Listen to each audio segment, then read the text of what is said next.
Splat time! Yes, welcome to a Splatalot special, where we invite 5 pairs of brave young warrior twins to go head-to-head with those despicable defenders as they compete to capture the much-prized Splatalot crown. I see a double. Can the defenders succeed in keeping the castle safe, or will the attackers overcome every hurdle and find a true champion to rule this fine and messy kingdom? So which twins will tumble? Which twins will tilt? Which twins will peter? And which twins will go splat? Hello, Dick. They're Dom. And this is the Splatalot Twins Splatdown. Right, clear off, you two. As it's a Splatalot twin special, the kingdom thought it would be fun to give us a look-alike each, but personally I don't see the resemblance. No, they don't even sound like us. But today the kingdom will be playing host to 5 genuine pairs of twins, all of whom dream of becoming the new ruler. Those twins will be facing 3 very different but equally demanding challenges. Round 1 is the Moat Challenge, where only the fastest 3 pairs will survive. Round 2 is Ditch the Dungeon, where we'll lose another pair. That leaves the final, Capture the Crown, where 1 pair will emerge victorious. Hang on, but there's only 1 crown. I mean, isn't it every twin for themselves in the final? No, throughout the whole tournament, both twins have to work together and qualify together. And the final's no different. So at the end of today, Splatalot will have 2 rulers. Interesting, but one step at a time. Let's check out round 1 in more detail.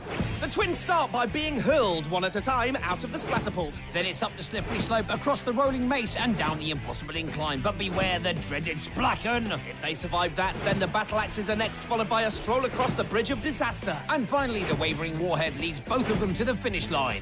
So, those are the obstacles standing in the way of our twin attackers and potential glory. But they're not the only obstacles. Far from it. Our young hopefuls also have to contend with this lot, the defenders.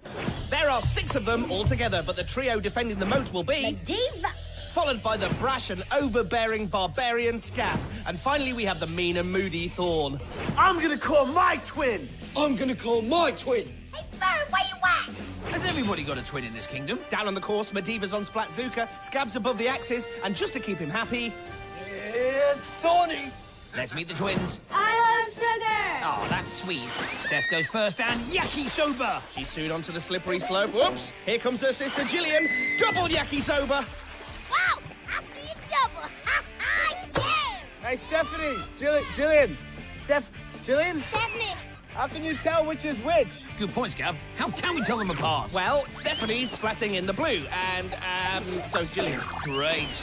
Yeah, identical splatters, child. Well, in her own mangled way, Mediva's right. They dress alike and splat alike.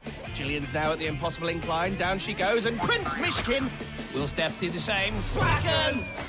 Well, it was quite a way to find out, but we can now confirm that twins don't do everything the same way after all. Stephanie leads the way over the battle axes, and she's over. Can Jillian do the same? No. Lobster lover! Pretty stylish, but at the end of the day, it's still a splat. All work and no splats made Thorn a dull boy. Don't blame the splats, Thorn. You're always dull. Jillian tries the bridge, and trotty leg panic. Steph has a go now, and it's a double trotty leg panic. So they're nearly at the finish line. Jillian tries the warhead first. She hangs on despite Thorn's equalizer and scrambles across. Steph's turn now. It's a similar start, but she slips and then splats. That won't help their time. Nothing can help their time. 1841, well into double figures. I'm the better-looking twin. Oh dear, here's more double trouble. Now I think this is Sarah. I call this one Purple Twin, and I call the other one Purple Twin. Thanks, Gab. Let's take one twin at a time. Here's Sarah again. Choochie wum. And she comes a cropper on our own identical twins. You know, it's hard to tell the axes apart too. The one on the left's called Betty. Right, Sarah takes on the bridge, but it's wet underfoot. Thanks mainly to our slippery friend Thorn, and her grip is gone. Let's see what Sister Steph is up to. Chamama wobbles! Well, she steps past Betty, but she can't make it past Bertha. What? Betty and Bertha, the battle axes. Steph and Sarah both finished, but it's another slow round. It seems if you double the attackers, you double the time too. Want to be in our wolf pack? Let's meet Rane and Jared. Rane first. Oh, beg pardon. Bang, go away, splat again another day. Sure Rane's never heard that one before, Mediva. Here's Jared. Double, ooh, beg pardon. Rane waits for his brother. W pleasant, W fun. Oh, Mediva singles out Rane. Good job she hasn't got a double-barrel Splatzuka. Rane tries the mace, but he's down. I think he was slightly distracted by the Splacken. Let me ask you, how do I look? Beautiful! Ah! Just let them in. Let them in. Let them get the crown. Scab gives Jared a free pass, but the mace roll has other plans. And he splats in exactly the same place as his twin brother. Here's Rane looking focused on the incline. Look out! Splacken! He never saw it coming. Yes, but why didn't Jared warn him? Isn't that what brothers are for? No, I think most brothers would have done the same thing. Well, here he is on the incline and chipping Sodbury. Now you can just see Rane looking on as Jared splats. So in terms of brotherly love, I think that evens it up. Thorn is a one-man wolf pack. I am the Alpha, I am the Omega, and I am the Thorn! Wow, I think Thorn just shouted Rane into the moat. Well, it was some outburst, along with a heavy shower from the Aqualizer. I suppose a raindrop was inevitable. Jared goes first on the wavering warhead. He's over, but then slides into the Mang.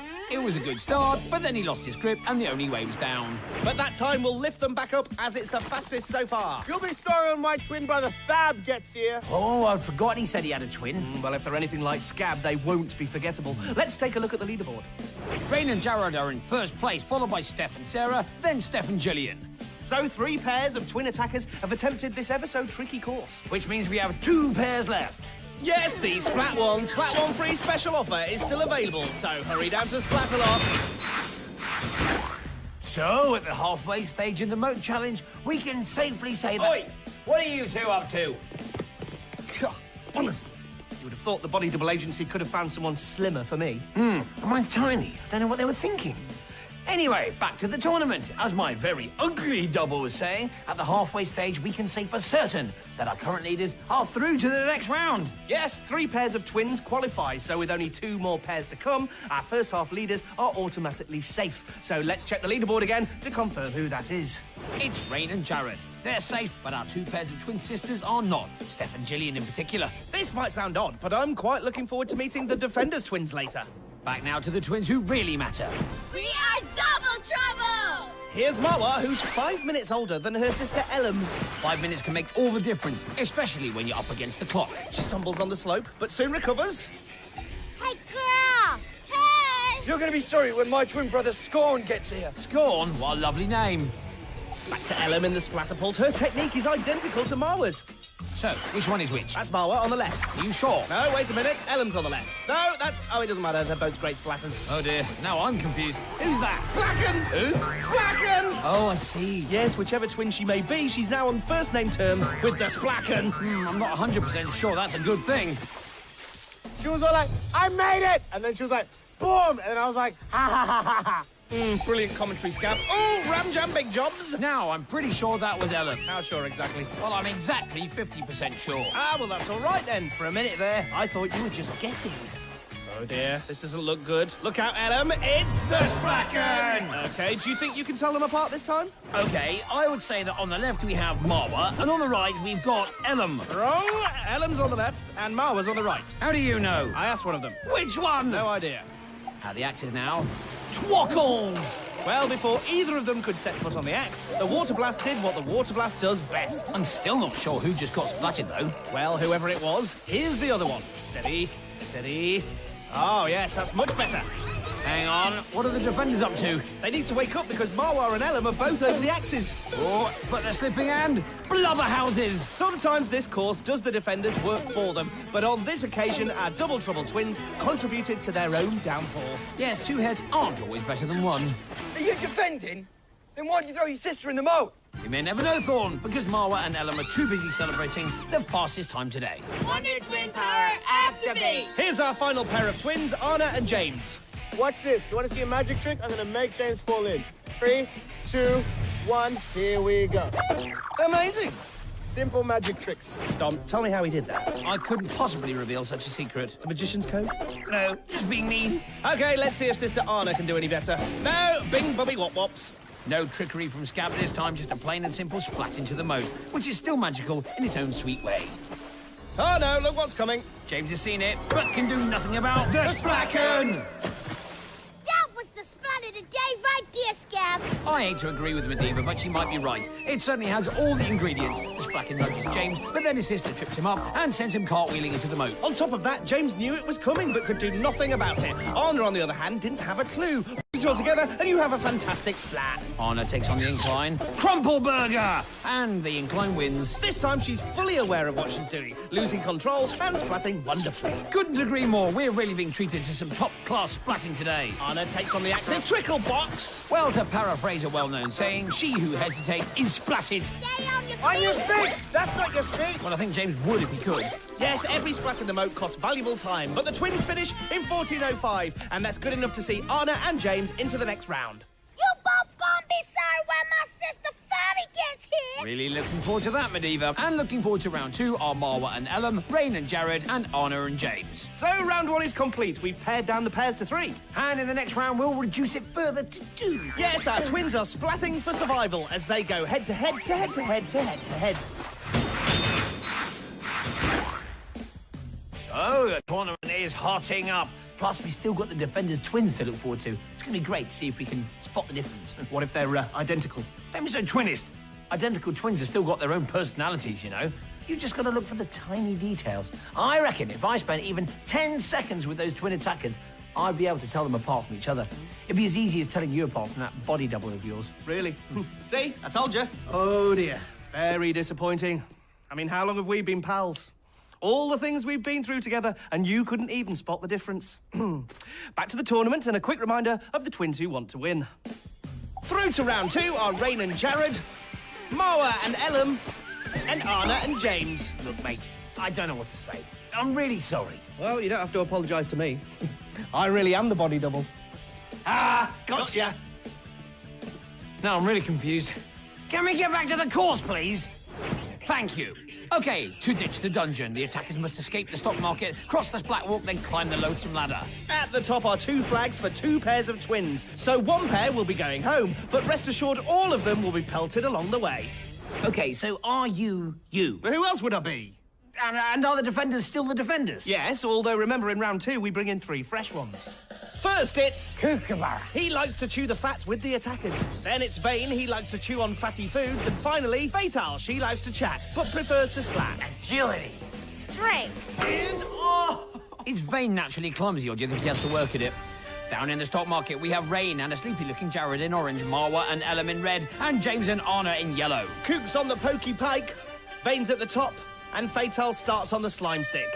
And they're off! Slightly different rules today. Each pair of twins is working as a team, and both of them have to cross the finish line before claiming one of the 2 flags. I'm seeing double. Come on, Fatal, keep up. You guys have to share everything, right? Share some foam. But we can't tell them apart. Yeah, spread the mayo evenly. This is gonna be a big sandwich. We got double the meat here. Yeah, more food for thought from Vane. Double down. Here we go. 2 times. Now, who just got splatted? Don't worry, I've got him. This phone really isn't helping. We might as well have 6 identical twins out there. Oh, Vane's weapons come apart, and Marwa, or possibly Elham, is using it as a sledge. Where'd it go, dude? You broke my axe. Well, I think it was an accident, but that could really help the attackers later on in this round. They've got to get up this ladder first. Stop communicating to each other mentally. I can feel your weight. It's pretty clear what Vane's thinking too. He cruelly gives James a nudge. He slides into the red twins, and they all end up in the plootles. In fact, the replay shows that he just nudges his twin sister too, so that Splat managed to take out the reds and the yellows. Let me introduce you to my little friends. Look, Kook's got twins of his own. No such frills from Vane. Cinnamon mutation! And Jared heads down the ladder for a nice foamy bath. Which one of you is the evil one? I am. Aim for the evil one. Shame on you, Kook. If you had a twin, you'd be the evil one. And once again, Elham and Marwa take a trip to the Milky Brew. Isn't it nice how they do absolutely everything together, even splatting? Uh-oh. Fatal, look out behind you. It's the Ball of Doom! Wait a second. It's the Twin Balls of Doom! They were twins. Twin balls of doom. And it looks like a red twin got run over by both of them. Kook's up to no good with the pokey pike, and he dislodges either Rane or Jared. And guess what? Elham and Marwa are down too. It all starts with a pathetic poke from Kookaburra. Then one of the orange twins grabs the leg of a red twin, and eventually they take out the yellow twins too. How colourful. I've got some beautiful twins up here. 2 bouncing baby boys. Release the twin. Not more double trouble doom balls. Yes, but the terrible twins aren't as effective second time round. The attackers seem to have got the hang of them. Kook's up to no good again with the pokey pike. He targets Marwa. I think it's Elham. And they slide into James. I think it's Aunna. Well, whoever it is in yellow isn't exactly head over heels about it. The attackers close in on Vane. Remember, all he has to defend with now is a big stick. But Coop's still prodding from the side, and that leads to an attacker from each team taking a long, slippy slide. I always wanted a sister, like someone exactly like me, but then I thought about it. It's like, I don't know if the world can handle 2 fatales. Believe me, 1 fatale is more than enough. Oh, here's another superb slip and slide from the orange and red teams. Yes, they were in sync all the way down, then branched off either side of the splat wall. Lovely stuff. Coop takes aim, and the splat cam reveals he's just splatted. Oh, I still don't know. Fatale still frothing, and she sends Rane, or Jared, back into the swampo. But the other twin's still up there. This could get sticky for Vane, but he sticks it out, and both orange twins are back in the bilge. We've seen some great defending today. Bye, guys. What? I'm hungry. So you were saying how great the defending had been? Deserting his post for some dessert? That's unforgivable. And he's paid the price. A red twin is over, followed by an orange twin. Remember, both team members have to make it to go through. A yellow twin's there too, but the first team to finish are the Reds. Marwa and Elham are in the final. And it looks like the orange team will be next. Yes, well done to Jared and Rane. So round 2 is complete. James and Aunna also made it to the top, but they won't be joining in on the celebrations. No reward for 3rd place today. At least they have the slide of shame to look forward to. That's some sort of consolation prize. Yes, but at the top of the castle, our triumphant twins know that the real prize is another step closer. So still hoping to capture the crown, we have Marwa and Elham versus Rane and Jared. Well, I thoroughly enjoyed that. Double helpings of splats all round, especially with the twin balls of doom. Yeah, not exactly the easiest tournament to commentate on, though. Twin attackers all covered in foam. Or mayonnaise, as Vane likes to call it. Hey, I think he'll be in trouble with the other defenders after walking out on them. Oh, yes, they won't be putting up with any of that nonsense in the final. In fact, they'll be doubling their efforts because the Kingdom of Splatalot is about to have twin rulers. But will they be kings or queens?